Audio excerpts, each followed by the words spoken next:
Muchísimas gracias.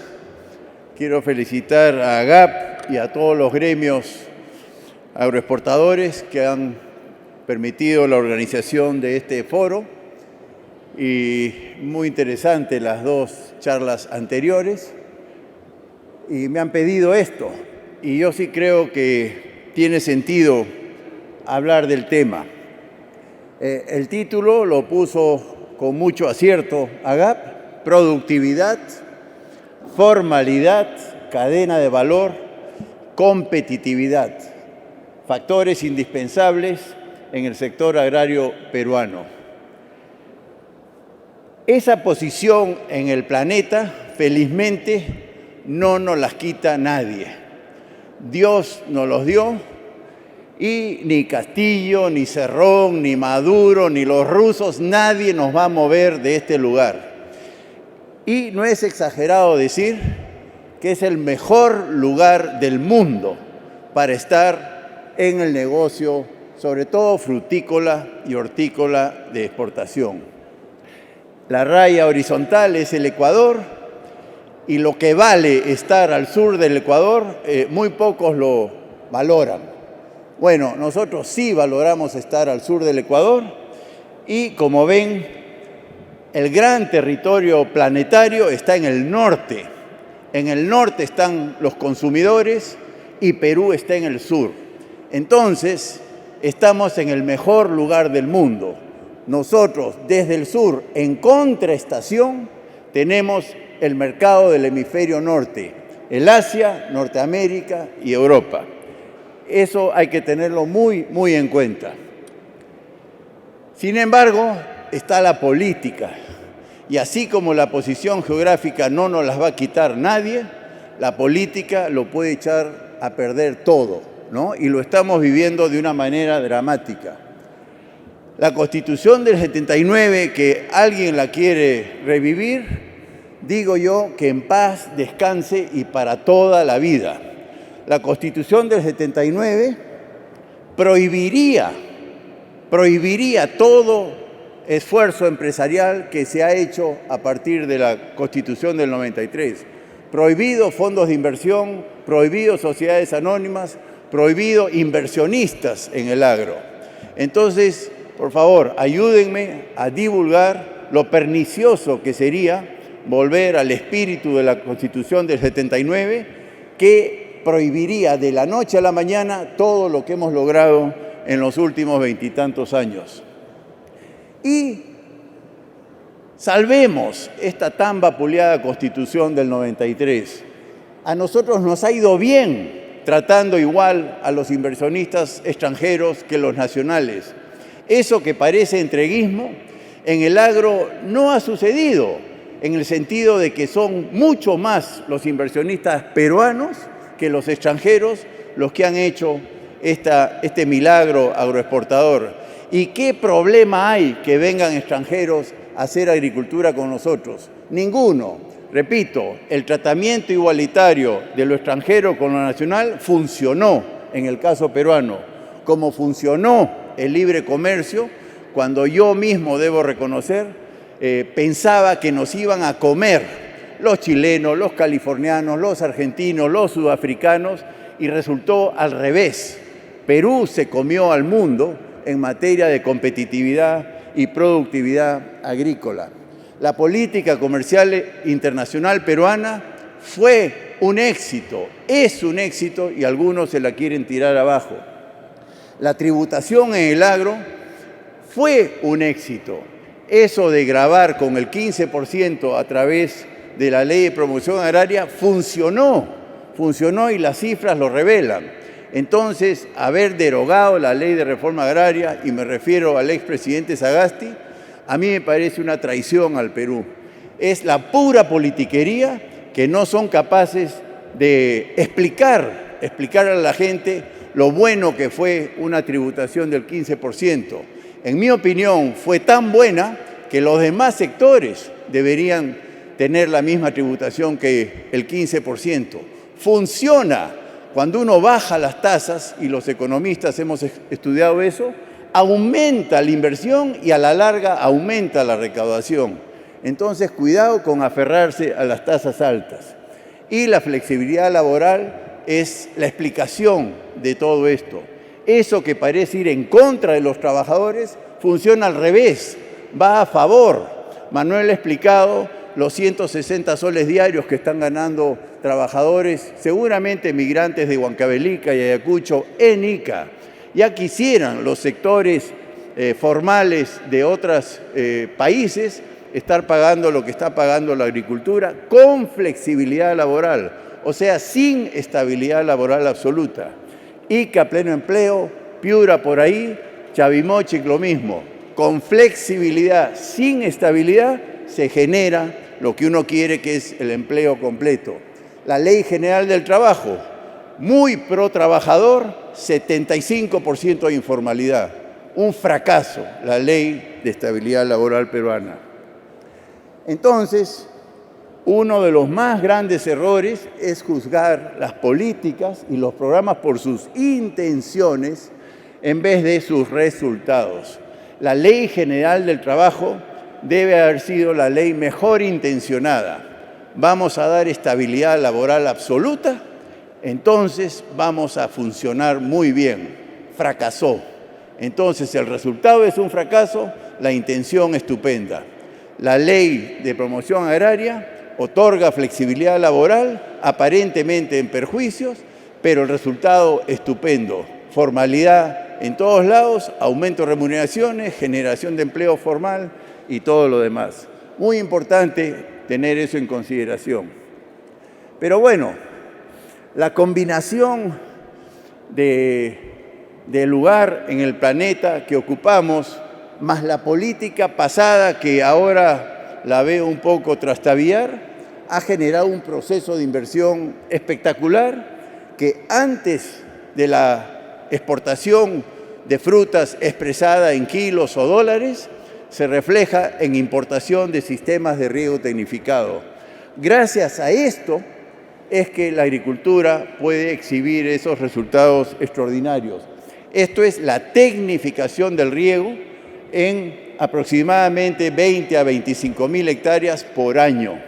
Eso es lo que está haciendo silenciosamente los empresarios peruanos en todos los valles, sin necesidad de nuevos proyectos de irrigación, transformando agricultura precaria en superagricultura.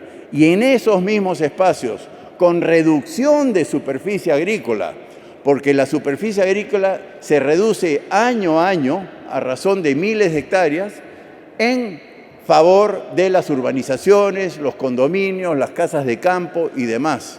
Vayan a Ica, vayan a Chincha, vayan a Cañete y verán lo que les digo.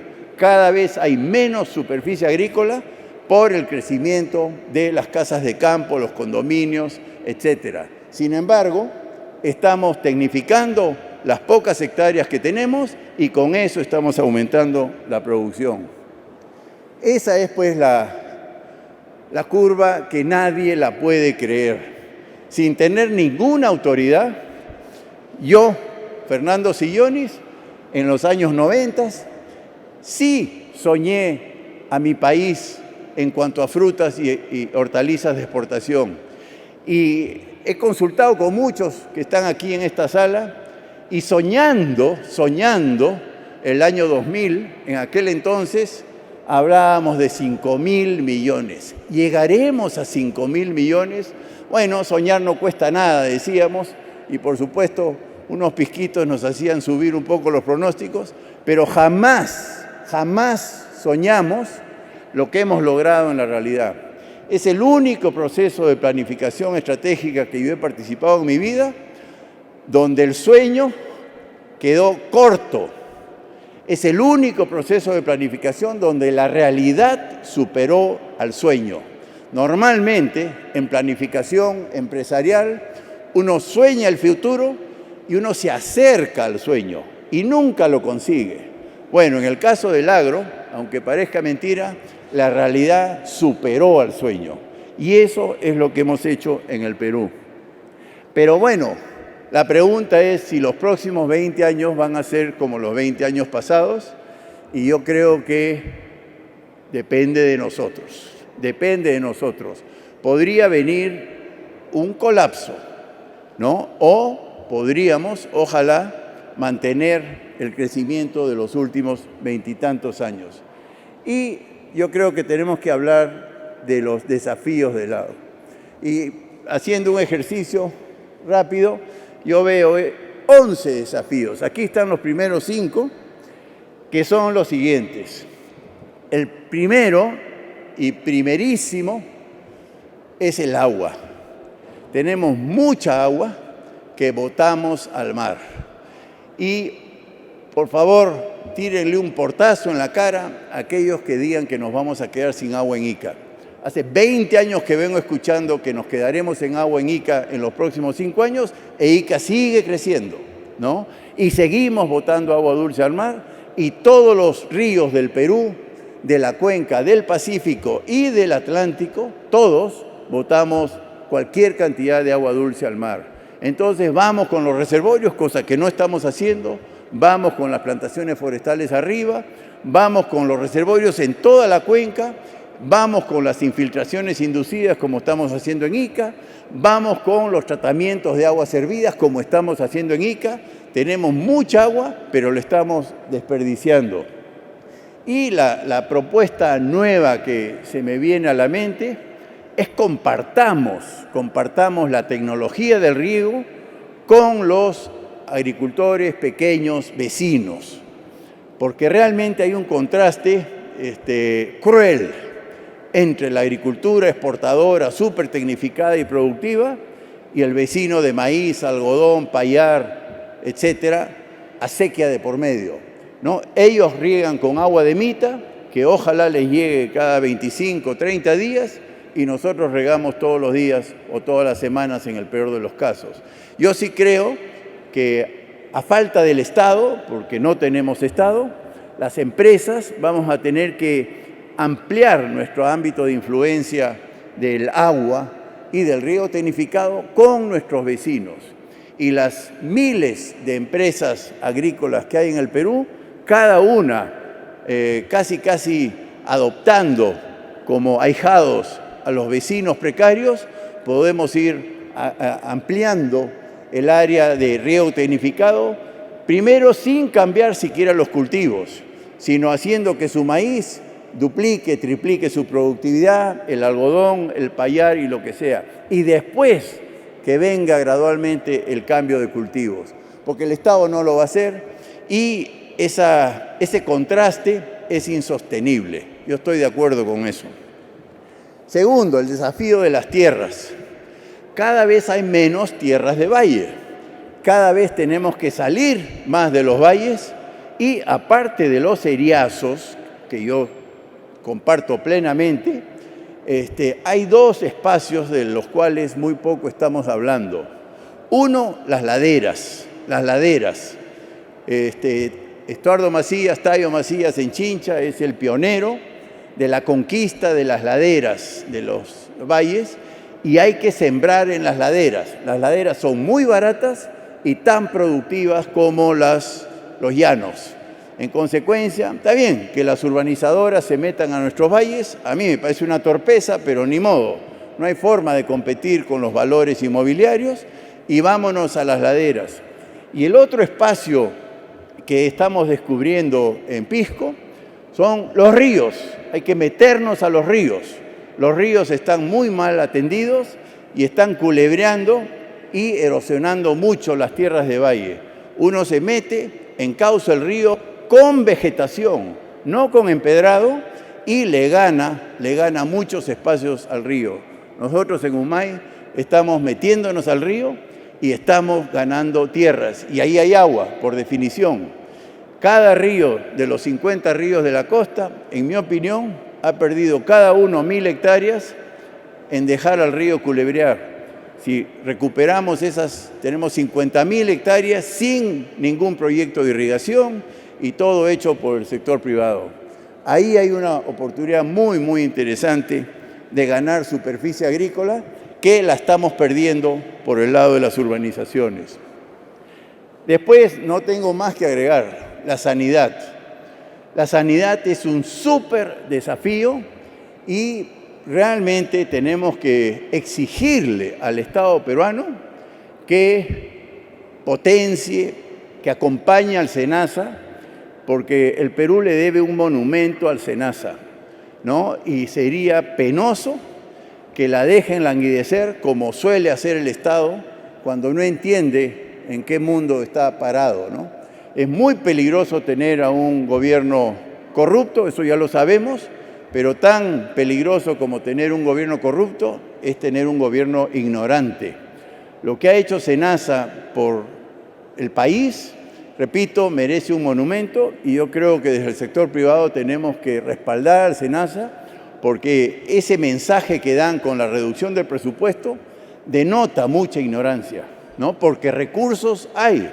El 2021, el año caótico en el mundo y en el Perú, récord de recaudación tributaria y récord de exportaciones peruanas. Entonces, no hay ninguna justificación para que el Estado esté recortando el presupuesto del SENASA cuando el sector privado está tributando cada vez más.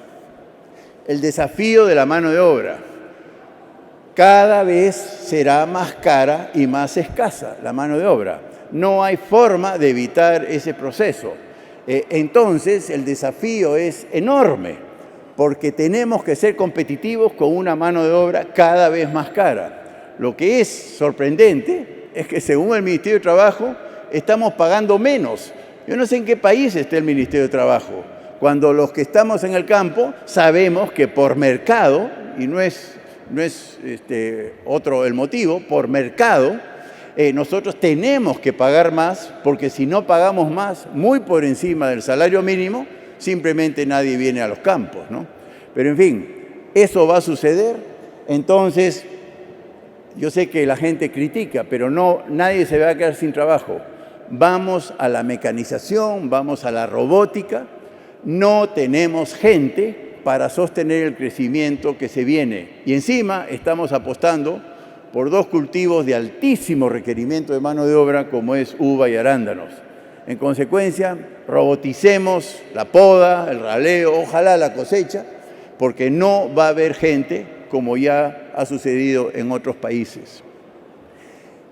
Felizmente, los mercados están jugando hasta ahora a favor. Pasan cosas como la guerra y la pandemia que realmente zamaquean el mercado, pero en términos generales la alimentación saludable es una mega tendencia y yo sí creo que después del bache que estamos teniendo con la palta, con las mandarinas, ahora, etcétera, y la granada, terrible lo que acabamos de vivir, esto va a retomar, ¿no? Esto ha sido un traspié tremendo y Dios quiera que la guerra termine pronto. Y los últimos 6 desafíos es que el agro es empresa, ¿no? Qué terror le tengo a los políticos cuando tratan al agro como un sector social.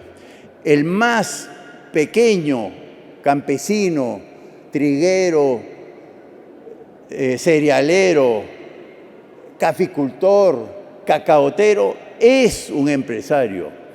Él compite en el mundo entero y tiene costos y necesita agua, necesita logística, necesita carreteras y tenemos que combatir realmente esa mentalidad tan retrógrada de conceptualizar al agro como un sector social, como si fuese un sector social. Gravísimo error y por eso es función de nosotros, los que hemos aprendido de la tecnología del riego, la genética vegetal, etcétera, etcétera, irradiar esta tecnología en los pequeños porque el Estado no lo va a hacer. Y vender el concepto de que agricultura es empresa y por ende es tecnología. No se pueden imaginar lo que es la diferencia que hay entre una variedad de uva y otra, siendo ambas uvas de mesa. Simplemente es la genética lo que hace que una variedad rinda 2, 3, 4 veces más que otra. En consecuencia, la tecnología, ¿no? La infraestructura, y ya me estoy terminando, desafíos más públicos y estatales, Y ahí sí creo que tenemos motivos para estar preocupados. La infraestructura, que en términos logística depende mucho del Ministerio de Transportes y Comunicaciones, bueno, para mala suerte de los peruanos, el Ministerio de Transportes y Comunicaciones es el ministerio más corrupto de los ministerios, todos corruptos, que tenemos en el país. El más corrupto es el de Transportes y Comunicaciones. Va a ser muy difícil para el país lograr que los pequeños productores de la Amazonía y de la sierra, sobre todo, tengan caminos. Va a ser muy difícil con este tipo de gente. Entonces, vamos empoderándonos como ciudadanía porque realmente nos pueden hacer un daño atroz. Y la parte política. Hasta hace un año, mi presentación de desafíos no incluía la parte política. Hemos vivido como en un sueño en el Perú y un sueño en el mundo. El Perú era predecible y el mundo era predecible. Ahora no, el Perú es impredecible, es populista, es demagogo y estamos en problemas, ¿no? Y tenemos que asumir eso y tratar de contrarrestarlo desde la ciudadanía como lo estamos logrando. Y el mundo se ha vuelto también impredecible. Qué complicado, ¿no? Desde el presidente Trump confrontando a la China, ahora todo el desmadre con Rusia y demás, realmente estamos hablando de desafíos colosales, ¿no? Y después una palabra que a mis 71 años recién aprendo, pandemia, una palabra que no existió jamás en mi conciencia, porque yo daba por hecho que eso era un tema superado, ¿no? Que las grandes enfermedades y epidemias eran cosa de otros siglos. Bueno, resulta que no, que están muy presentes y están amenazándonos de muerte. De muerte, tan es así que se producen cuarentenas, ¿no? Una cuarentena que es atroz. En el caso del agro, claro, el agro no para, pero paran los proveedores del agro. Eso es lo mismo que parar el agro, ¿no? Entonces, ocurren estas cosas absolutamente inesperadas, pero en fin, esos son los desafíos. Está en nosotros en repetir esa historia exitosísima de los últimos 20 a 25 años y ojalá que los siguientes 25 también la realidad supere al sueño. Muchas gracias.